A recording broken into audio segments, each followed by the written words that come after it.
Picture this, a business person. What do you see? A gray suit in an office job? A former advertising agent who quit her job to be a freelance YouTuber? Maybe you picture someone who looks like you, or maybe you don't. But when it comes down to it, everyone's a business person. Like, have you ever decided on a chore schedule with roommates? That's negotiation. Have you told someone about yourself on a first date? I know it's uncomfortable, but that's an elevator pitch. Have you organized a bar crawl and made sure your friends all got home in one piece? Well, congrats, because you've just planned an event and held a management position. So in this series, we're going to help you hone those day-to-day business skills, look for a job, get along with your coworkers, and really take your career to the next level. We're not turning you into a business robot. I mean, do I look like a suit? No. We want you to succeed on your own terms and identify what works best for you. As they say in the business world, we're here to help you capitalize on your core competency, or use what makes you special to really strut your stuff. And before anything else, we need to sit down and have a chat about trust. I'm Evelyn from the internets, and this is Crash Course Business Soft Skills.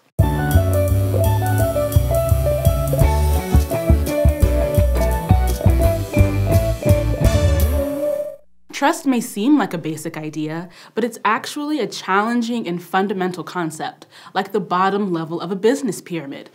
Not a pyramid scheme. Trust forms the basis for your reputation, which is the foundation of working relationships, promotions, and job offers. Your decisions about whom to trust are affected by how confident you are in someone, as well as what you know about them and your experiences with them. How have they acted? What have they said? What kinds of decisions have they made? If you're planning a road trip, who would you trust to navigate and also make a fire playlist?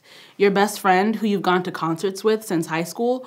Or her roommate who blasts techno and wrecked his car last Tuesday? When you trust someone with your aux cord, your car, or your career dreams, you're being vulnerable. And when you start a new job, you're trusting that organization to treat you fairly as much as they're trusting you to do the work. Trust can also make or break professional relationships. When a team is running smoothly, coworkers rely on one another to get their jobs done. But if you don't trust someone, it can create an imbalance of work, or you might feel like you have to double check everything they do. And that can make for a rough work environment. Lack of trust can even close the door on opportunities.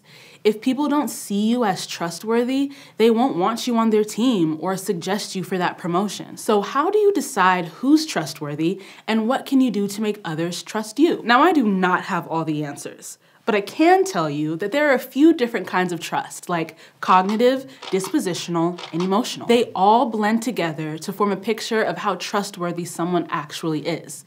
It's like a trust and reputation smoothie, y'all. Trusting or not trusting someone for rational reasons is known as cognitive trust. And what do you look for when you're analyzing a person's character? It's elementary, my dear Watson. You need evidence. That's why it's important for your hard work to be seen by others. Your reputation can't improve if people don't know what you've been up to. To build up cognitive trust, you can focus on its three basic elements: competence, intent, and integrity. Let's imagine you're paying off those soul-crushing student loans and you take up a side hustle at a local coffee shop. Too real? First up is competence. Are you capable of doing the things that your employer needs? Can you make an extra hot double foam non-fat caramel macchiato with 2 pumps caramel and 1 pump cinnamon dolce in under 3 minutes flat? Or are you going to give up during the morning rush and slap down a plain black coffee with a misspelled name? It's Evelyn with a V and a Y, not Ellen or anything else. I'm salty. If you want to build your competence, think about how to demonstrate what you can do, hone your skills, and acknowledge your shortcomings so you can work on them. Find new ways to showcase your work or take classes to build skills, like a workshop on latte art. And if you don't have time or money to sign up for something official, you can keep watching free educational content on YouTube. Next up is intent. Are you looking out for others' interests as well as your own? Intent is sort of on a sliding scale. You're generally not taking a job for incredibly pure or nefarious reasons. Maybe you mainly just want to be able to pay rent. And that's okay. If your interests align with someone else's, you can work together, although one of you may be less invested. So while you're probably not going to be begging your boss to explain how the coffee beans are farmed, ground, and shipped, you can still demonstrate intent. Show genuine concern for others, be tactful, and help your coworkers. Chatting with them or doing favors like picking up an extra shift can help build your reputation. Finally, there's integrity. Can you talk the talk and walk the walk? Do you show up to your 5 a.m. shifts and open the store, make sure the tables are set, and write the daily special with a pun on the chalkboard? Or do you show up late and forget to spell check Frappuccino? It's okay, it's hard. Remember that consistency matters. Doing an amazing job 90% of the time and falling flat 10% of the time is sometimes worse than doing an acceptable job all the time. Little mistakes can make a big impact on your integrity, so follow through with what you say you're going to do. A helpful trick is under-promising and over-delivering. If you've ever started something last minute, you'll know that it takes longer than you expect to get things done. So manage your time wisely and don't deliver half-baked work or miss your deadlines. It kills cognitive trust. These 3 parts of cognitive trust are like the legs of a tripod.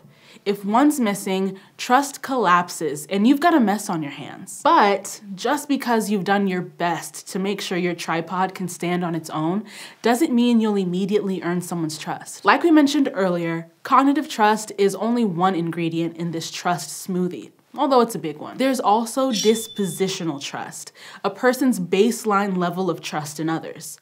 Some people will trust you automatically, while others take a bit more time and evidence. To see what I mean, let's go to the thought bubble. Imagine you've just joined a fashion magazine as a junior assistant to the editor-in-chief, and you don't know if you're meeting her expectations. Your boss is hard to read, and she keeps giving you menial work like picking up her dry cleaning. You want to help out with the fall fashion show in Paris, but you're not sure she trusts you enough. So let's get back to our tripod. You were hired with a gleaming resume and great recommendations, and show up with her coffee in hand every morning. So you're obviously competent. You care about the magazine's reputation and applied because you love writing, so your intent is good. And you've shown this intent by protecting your boss from embarrassment at charity functions. Despite her doubts, you consistently achieve her impossible last-minute demands, like a signed first edition of the Deathly Hallows. And that shows some stellar integrity. So what gives? Well, your boss may just have low dispositional trust. Like we said, trust involves vulnerability, which involves risk. So dispositional trust is tied to an idea called risk aversion, or how much you avoid risks. It's not particularly bad to have high or low risk aversion, but like anything, there needs to be balance. Having high risk aversion can protect you from being exploited, but too much can stunt your relationships. And having low risk aversion may open up more opportunities, but if you're too trusting, you could easily be taken advantage of. So, your boss might think that taking a chance on a journalist fresh out of college is an uncomfortably high risk and have low dispositional trust. And you just have to try not to take it personally and give it time. Be conscious of how others perceive your actions, do your job well and consistently, and build your reputation. You don't need to overwork yourself. Work smart, not just hard. And if you can go above and beyond by getting ahead of deadlines, that's great. Before you know it, you'll be helping with the next big project. Thanks, Thought Bubble. Now, let's say you're great at your current job. You've shown competence, intent, integrity, and jumped over dispositional trust hurdles to build your reputation. That doesn't mean you'll be trusted in every situation.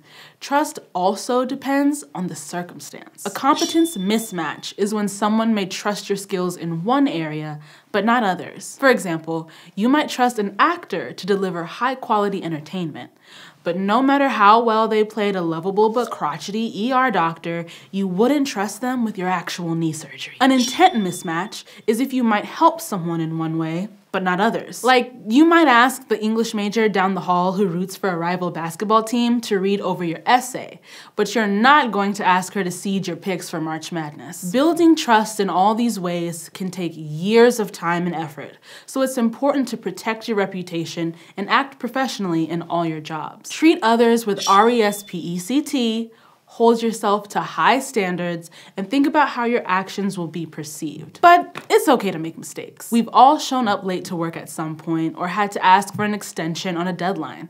Like I've said before, no one is perfect. And if you have a solid track record of delivering on your promises, you'll have earned a stock of idiosyncrasy credits. Think of these credits as a sort of bank account, but for trust. Improving your reputation adds credits, but you've got to pay for your mistakes. Serious mistakes can quickly drain your account, while smaller mistakes can be built back up with patience, time, and careful attention to spending. So hopefully you have a positive balance and some credits saved up for when you need them. Because if you want to do anything in the business world, you first need to understand and build trust. If you remember nothing else from this episode, here are some key takeaways. Number 1, trust is the building block of all relationships.